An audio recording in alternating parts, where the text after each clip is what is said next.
চলচ্চিত্রের বরেণ্য অভিনেতা ও প্রযোজক সোহেল রানা দীর্ঘ অভিনয় ক্যারিয়ারের ৩ শতাধিক চলচ্চিত্রে অভিনয় করেছেন তিনি। চলচ্চিত্রের পাশাপাশি রাজনীতির মাঠেও পাওয়া গেছে তাকে। অবশেষে আনুষ্ঠানিকভাবে অভিনয়কে বিদায় বলে দিলেন এই বরেণ্য চলচ্চিত্র ব্যক্তিত্ব। জানালেন রাজনৈতিক কর্মকাণ্ডে তা আর দেখা যাবে না তাকে। এ প্রসঙ্গে সোহেল রানা বলেন, 1973 সালে অভিনেতা হিসাবে ক্যামেরার সামনে দাঁড়িয়েছিলাম। সেই হিসাবে 52 বছর হয়ে গেছে।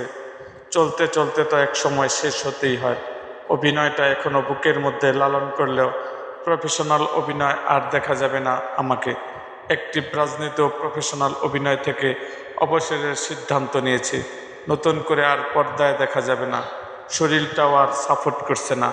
তবে এখনও একটি সিনেমা পরিচালনার করা ইচ্ছা আছে তার। মূলত বয়সের কারণে অবসরের সিদ্ধান্ত নিয়েছেন সোহেল রানা। অভিনয় থেকে অবসরের সবচেয়ে বড় কারণ বয়স।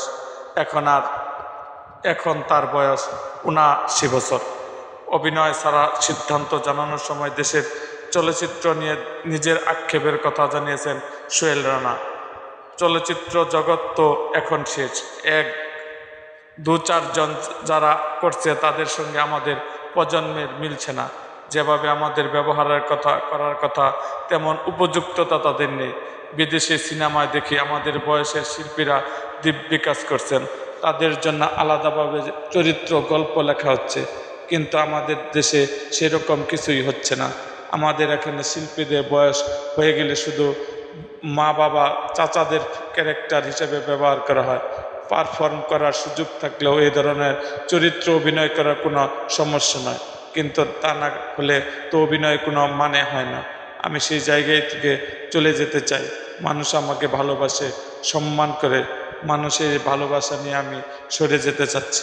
বাংলাদেশের প্রথম পূর্ণাঙ্গ মুক্তিযুদ্ধের চলচ্চিত্র 11 জনের প্রযোজক হিসাবে চলচ্চিত্র জগতে প্রবেশ করেন মাসুদ পারভেজ ওরফে সোহেল রানা। সিনেমাটি 1972 সালে মুক্তি পায়। সোহেল রানার অভিনেতা হিসেবে আত্মপ্রকাশ এর 2 বছর পর 1974 সালে কাজী আনোয়ার হোসেনের প্রখ্যাত চরিত্র মাসুদ রানা হিসেবে। মাসুদ রানা সিনেমাটি পরিচালনা করেছিলেন তিনি। এরপর হয়ে ওঠেন ঢাকাই সিনেমায় জনপ্রিয় নায়ক। তাকে সর্বশেষ দেখা গেছে তানভীর হোসেনের মধ্যবিত্ত সিনেমায়। যদিও 1 দশক ধরে সিনেমায় অনেকটা অনিয়মিত তিনি।